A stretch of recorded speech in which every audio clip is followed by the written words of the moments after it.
শিলিগুড়িতে ফের বিরিয়ানির মাংসে পোকা পাওয়ার অভিযোগ ঘিরে চাঞ্চল্য ছড়ালো। আমি খেয়ে নিয়েছি, খাওয়ার পরে আমি যখন যখন মাংসটা আমি বাইট করবো তখন দেখছি এখানে পুরো এখানে আরো পোকা ছিল। বলছে বাসি বিক্রি করেছি, একদিন ডেলি বিক্রি হয় না বলে ভিতরে লোকাল গভর্নমেন্টের দায়ী, যে লোকাল মিউনিসিপালিটি আছে তারা কোনো সার্ভিলেন্সই নেই, কিছু করছে না। এখন কেন করছে না, কিসের জন্য করছে না, তার মধ্যে এরা চলছে সেটা আমরা জানি। एक दिन के दूसरे दिन के ये माल है तो पुराना माल क्यों दे रहा है ग्राहक को? डेली माल शेष नहीं होता, फिर उसका माल এত ভালোভাবে রয়ে গেছে ওটাই বলছি, এটা তো পোকা। কিছুদিন আগেই শিলিগুড়ির লেকটাউনে একটি বিরিয়ানির দোকানের থেকে বিরিয়ানি কিনে তাতে পোকা পান এক ক্রেতা। এরপরই হইচই পড়ে যায়, দোকানটি বন্ধ হয়ে যায়। পরবর্তীতে সেই ঘটনার পর ফের একবার শহরে একটি বিরিয়ানির দোকানের মাংসে পোকা পাওয়া গেল। শিলিগুড়ির চম্পাশাটি মোড়ের কাছে একটি বিরিয়ানির দোকানের ঘটনা। দোকানটি থেকে বুধবার এক ক্রেতা বিরিয়ানি কিনে নিয়ে গিয়েছিলেন। এরপর দেখেন বিরিয়ানির মাংসে সাদা পোকা কিলবিল করছে। পরে দোকানে আসেন তিনি। ঘটনা জানাজানি হতেই হইচই পড়ে যায়, সেখানে ভিড় করেন সকলে। শহরে এই ধরনের বিরিয়ানি ও খাবারের দোকানগুলিতে খাদ্য সুরক্ষা দফতরের নজরদারি বাড়ানোর দাবি করেছেন সকলে। বিশেষ করে সস্তায় বিরিয়ানি বিক্রি করতে গিয়ে অপরিচ্ছন্ন পরিবেশে বিরিয়ানি রান্না থেকে শুরু করে বাসি বিরিয়ানি বিক্রিরও অভিযোগ উঠছে।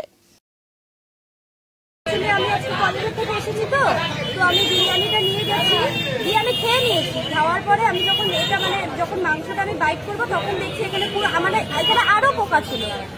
ওনাকে যখন দেখানো হয়েছে উনি এমন করে পুরো ঝেড়ে ফেলে দিয়েছে পোকাগুলো, যাতে করে কোনো প্রুফ না থাকে।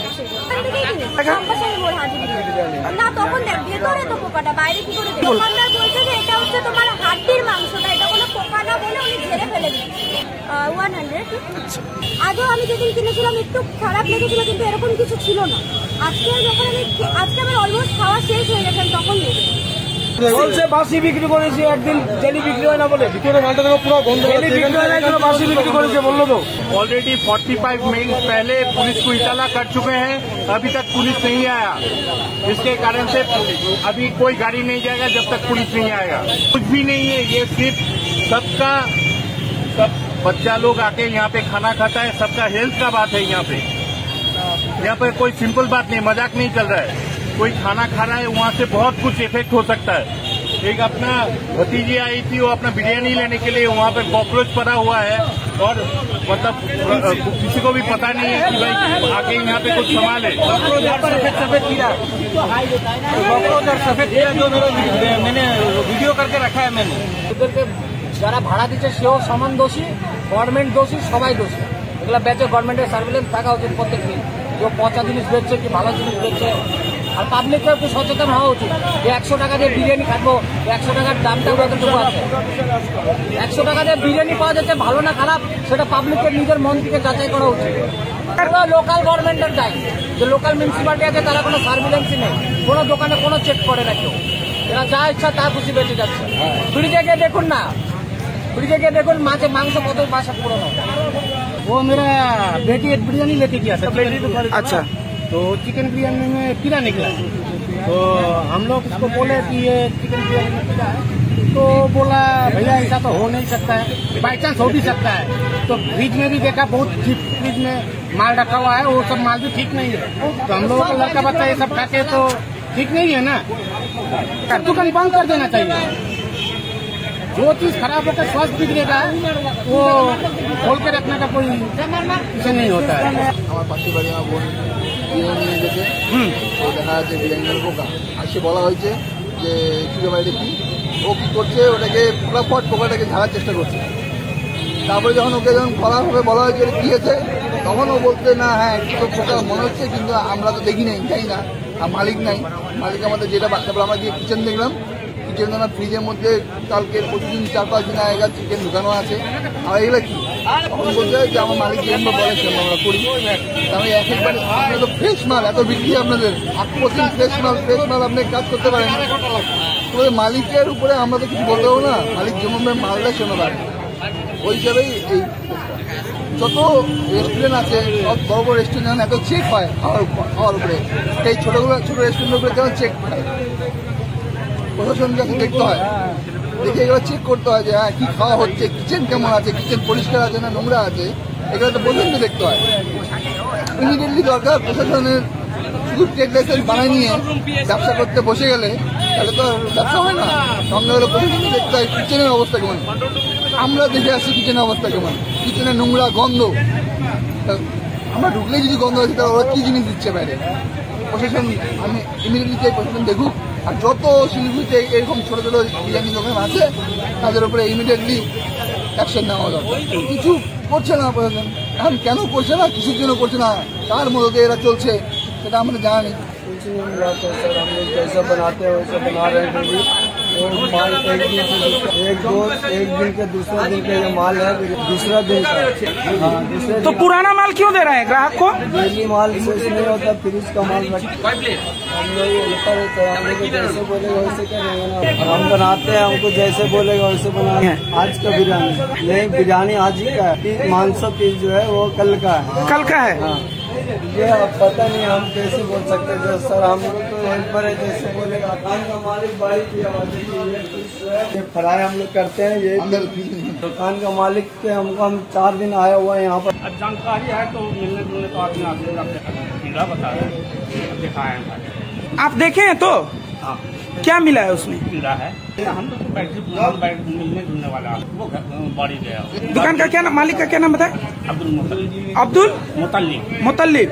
कौन लगता है? वो लगता है कोई नहीं। আর ये মালিক কাहाँ का रहने वाला है? बिहार। না এখন কি দেখলেন, ওখানে কি রয়েছে? তাই আছে পোকাটা এত ভালোভাবে রয়ে গেছে, ওটাই বলছি।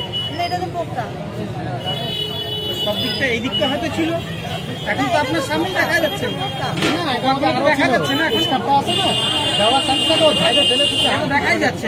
कैसे देख रहे, क्या ग्राहक को क्या खिला रहे हैं? तो नहीं खाता ऐसा खाना। क्या नाम है आपका भांजा का? দোকান কি চালা রहा है?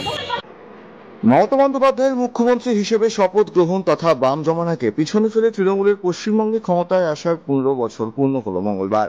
সেই উপলক্ষে রাজ্যবাসীকে ধন্যবাদ জানাতে সভা অনুষ্ঠিত হলো ইটাহারে। এদিন ইটাহার পথসাথী প্রাঙ্গণে ধন্যবাদ জ্ঞাপন সভার আয়োজন করে ইটাহার ব্লক তৃণমূল কংগ্রেস।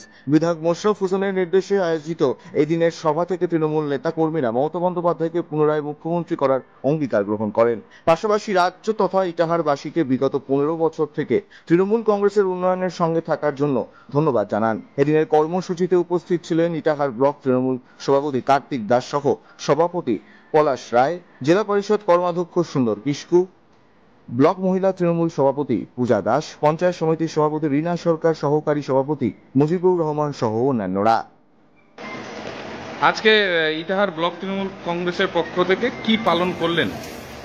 আজকে ইটাহার ব্লক তৃণমূল কংগ্রেসের পক্ষ থেকে আমরা 13 মেকে মর্যাদার সঙ্গে পালন করলাম। অর্থাৎ এই 13 মে 2011 সালে এই 13 মে আমাদের নেত্রী মমতা বন্দ্যোপাধ্যায় মুখ্যমন্ত্রী হিসাবে পশ্চিমবাংলার শপথ গ্রহণ করেছিলেন রেড রোডে, কলকাতার রেড রোডে। তারই আজকে স্মরণ সভা আমাদের এটা আমাদের গর্বের দিন, এটা আমাদের আবেগের দিন। এই 13 মে তে আমাদের ভারতবর্ষে একমাত্র মহিলা। কালিয়াগঞ্জ পুরসভার উদ্যোগে কবি সুকান্ত ভট্টাচার্যের প্রয়াণ দিবস পালন করা হলো। মঙ্গলবার সন্ধ্যায় কালিয়াগঞ্জের সুকান্ত মোড়ে অবস্থিত কবি সুকান্তের আবক্ষ মূর্তি পরিষ্কার পরিচ্ছন্ন করে পুরপ্রধান রামনিবাস সাহা কবি সুকান্তের আবক্ষ মূর্তিতে মাল্যদান ও মোমবাতি জ্বালিয়ে প্রয়াণ দিবস পালন করেন। অন্যান্যদের মধ্যে উপস্থিত ছিলেন উপপুরপ্রধান ঈশ্বর রজক, 2 কাউন্সিলর রথীন্দ্রনাথ গুহ ও মনোজ সরকার সহ অন্যান্যরা।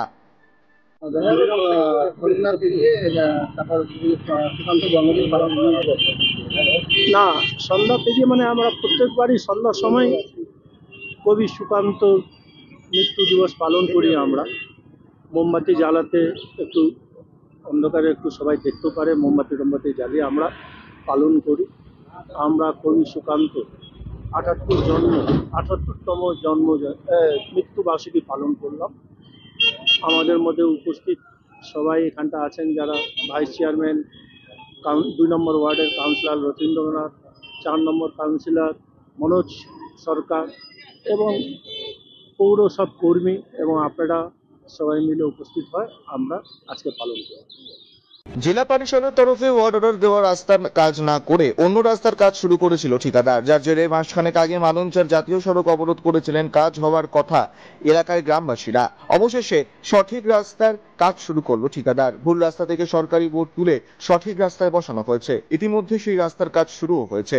দেরিতে হলেও সঠিক রাস্তার কাজ শুরু হওয়ায় খুশি স্থানীয় বাসিন্দারা। প্রসঙ্গত বালুরঘাট ব্লকের অমৃতখণ্ড গ্রাম পঞ্চায়েতের মালঞ্চা মাঝি গ্রাম হয়ে অযোধ্যা পর্যন্ত রাস্তাটি দীর্ঘদিন ধরে বেহাল অবস্থায় ছিল। রাস্তা সংস্কারের দাবিতে সরব হয়েছিলেন স্থানীয়রা। ব্লক থেকে জেলা প্রশাসনকে একাধিকবার জানিয়েছেন। অবশেষে ওই রাস্তা সংস্কারের উদ্যোগ নেয় জেলা পরিষদ।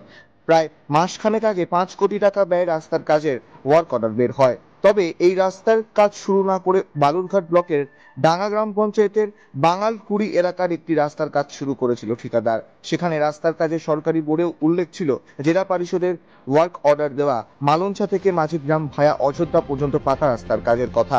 বিষয়টি নজরে আসতেই ক্ষোভে ফেটে পড়েছিলেন স্থানীয় বাসিন্দারা। প্রতিবাদে মালঞ্চার বালুরঘাটের হিলি 512 নম্বর জাতীয় সড়ক অবরোধ করে বিক্ষোভ দেখিয়েছিলেন স্থানীয় বাসিন্দারা। সেই ঘটনার খবর পেতে জেলা পরিষদ ও ব্লক প্রশাসন পুরো বিষয়টি খতিয়ে দেখার আশ্বাস দেন তাদের। সেই প্রশাসনিক আধিকারিকরা রাস্তা পরিদর্শনে আসেন। ঠিকাদার নিজের ভুল বুঝতে পেরেই সঠিক রাস্তার কাজ শুরু করেন। এ বিষয়ে অমৃতখণ্ড গ্রাম পঞ্চায়েতের প্রধান দেবদূত বর্মন বলেন, ভুল রাস্তার কাজ শুরু হওয়ায় গ্রামবাসীরা রাস্তা অবরোধ করেছিলেন। পরে বিডিও এবং ইঞ্জিনিয়ার ঘটনাস্থলে এসেছিলেন তারা নিজে। তারা সবটা দেখেছেন। রাস্তা পরিমাপের পর সঠিক রাস্তার কাজ শুরু হয়েছে। কারো ভুল বোঝাবুঝি হলে তারা ক্ষমা প্রার্থী। বিদ্যালয় যেটি রেল লাইনে পড়েছে সেই স্কুলটি উন্নত স্থানান্তরিত করে নতুন করে করা হচ্ছে। সেই কাজ শুরুতেই নিম্নমানের কাজের একটা অভিযোগ উঠেছে, কাজ বন্ধ করেছেন স্থানীয়রা। আপনার কাছে একটা নাকি মৌখিকভাবে অভিযোগ জানিয়েছে, কি বিষয়টা, আপনি কি নির্দেশ দিয়েছেন? আমাকে ওখানকার যে স্থানীয় জনগণ আছে আমাকে ফোন মারফত আমাকে বিষয়টা জানিয়েছিলেন। আমি গত রাতে ছিলাম না আমি বাড়িতে। আমি বলেছি যদি কাজ নিম্নমানের হয় আপনারা অবশ্যই সেটি বন্ধ করুন, কারণ সরকারি টাকায় যখন একটা স্কুল তৈরি হচ্ছে, একটা শিক্ষা প্রতিষ্ঠান, সেখানে শিশুরা থাকবে। নিম্নমানের কাজ হলে পরে সত্যিই অসুবিধা, কারণ আমাদের সরকার তো তাদের পারিশ্রমিক একদম 100% দিচ্ছে, তাহলে কাজ কেন নিম্নমানের হবে? আমি সঙ্গে সঙ্গে সেই দপ্তরের যে সর্বশিক্ষা মিশন দপ্তর থেকে যে স্কুলটি হচ্ছে সেই দপ্তরে ইঞ্জিনিয়ারের সঙ্গেও কথা বলেছি। ইঞ্জিনিয়ার আমাকে অ্যাসিওর করেছে যদি রাব্বালির কাজ হয় সেটিকে আবার নতুন করে। প্রতিবেশী নাতনিকে ঘরে ডেকে নিয়ে গিয়ে ধর্ষণ, ঘটনায় গ্রেফতার ব্যক্তি। নকশালবাড়ির কিরণচন্দ্র চা বাগানের ঘটনা। ধৃতের নাম জগপতি মুন্ডা। প্রতিবেশী নাতনিকে ঘরে নিয়ে গিয়ে ধর্ষণ করত অভিযুক্ত। গতকাল ঘটনাটি দেখতে পেয়ে নির্যাতিতার মা নকশালবাড়ি থানায় অভিযোগ দায়ের করে। এরপরই ব্যক্তিকে গ্রেফতার করে পুলিশ। আজ ধৃতকে শিলিগুড়ি মহকুমা আদালতে তোলা হয়। অন্যদিকে নির্যাতিতাকে শারীরিক পরীক্ষার জন্য উত্তরবঙ্গ মেডিকেল কলেজ ও হাসপাতালে পাঠানো হয়েছে।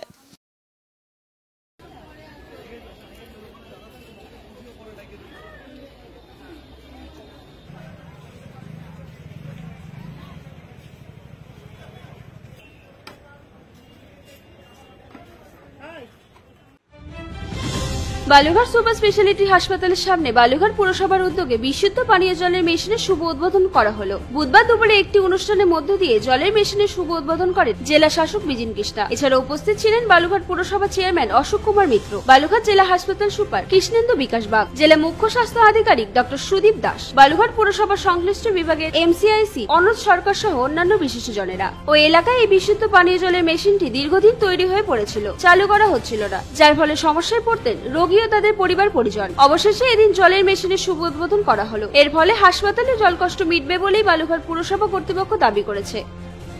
বলতে আপনারা জানেন আমাদের যেহেতু আজকে একটা মিটিং আছে, সেক্ষেত্রে বালুঘাট পৌরসভাগতভাবে এই যে 10 তলা আমাদের যে হসপিটাল, সুপার স্পেশালিটি হসপিটাল, আপনারা জানেন যে পশ্চিমবঙ্গের মুখ্যমন্ত্রী মাননীয় মমতা ব্যানার্জি একেবারে বালুরঘাটবাসীকে যে সুপার স্পেশালিটি হসপিটাল উপহার দিয়েছে। তো ঠিক সেখানে আমাদের পৌরসভার মা ক্যান্টিন রয়েছে, যাত্রী প্রতীক্ষালয় রয়েছে এবং পাশাপাশি বিশ্রামাগার রয়েছে। এখানে জেলার বিভিন্ন প্রান্তের মানুষ আসেন স্বাস্থ্য পরিষেবা নেওয়ার জন্য, চিকিৎসার জন্য। প্রচুর অভিভাবক, অভিভাবিকা, রোগীর আত্মীয় স্বজন থেকে শুরু করে অনেকেই যেহেতু এখানে থাকে। তো আমরা বালুঘাট পৌরসভার উদ্যোগে এখানে একটা বিশুদ্ধ ঠান্ডা পানীয় জলের মেশিন পরিকল্পনা গ্রহণ করেছিলাম বসানোর জন্য। তো এই ওয়ার্ডের যিনি কাউন্সিলর রয়েছেন পিন্টু বাবু, তিনি সেটা পৌরসভাতে জানিয়েছিলেন। তো সেটা আমরা খুব তৎপরতার সঙ্গে চেষ্টা করেছিলাম, সেটাকে আমরা কমপ্লিট করেছি। আজকে আমরা ডিএম সাহেবের উপস্থিতি, সিএমএস সাহেবের উপস্থিতি, মধ্য দিয়ে এবং এই দপ্তরের কনসার্ন এনসিআইসি অনুজবাবু রয়েছেন, ওয়ার্ডের কাউন্সিলর পিন্টুবাবু রয়েছেন এবং এলাকাবাসী রয়েছেন, প্রচুর রোগীর আত্মীয় স্বজন রয়েছেন, আপনারা দেখতেই পাচ্ছেন। তো সকলের উপস্থিতিতে আজকে আমরা এখানে একটা বিশুদ্ধ ঠান্ডা পানীয় জলের মেশিন, সেটা আজকে আমরা ওপেন করলাম, খুলে দিলাম সাধারণ মানুষের জন্য।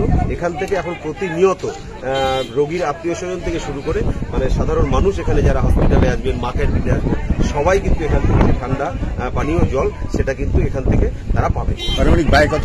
এটা আমাদের পৌরসভার বিভিন্ন ওয়ার্ডে, বিভিন্ন জনবহুল এলাকায়, মার্কেট প্লেসগুলোতে আপনারা জানেন যে আমরা বেশ কয়েকটা এই ধরনের পানীয় জলের যে প্রকল্প স্থাপন করেছি। প্রত্যেকটাতেই আমাদের এগুলো ধরুন আপনার এই প্রায় 3 লক্ষ টাকার মতো বাজেট ধরা আছে। তো প্রায় 3 লক্ষ টাকা বাজেটের যে বরাদ্দকৃত অর্থে সেই প্রকল্পটা আমরা এখানে আজকে স্থাপন করলাম। পৌরসভাতে একটা হসপিটালের জলের পৌরসভাতে ভালো জলের ব্যবস্থা হচ্ছে, আমাদের রোগীর জন্য খুব ভালো হচ্ছে। তোমাদের এখানে কি জল ঠিক মতন পাওয়া যায়? এটা ঠান্ডা জলের ব্যবস্থা আছে, ঠান্ডা জলের ব্যবস্থা খুব মানে ভালো হয় আমাদের। ভালো হবে। তোমার বাড়ি কোথায়? বাড়ি আমাদের হলো দৌলতপুরে কামারপাড়া। কোন থানা? রুংসাইল থানা। নাম কি?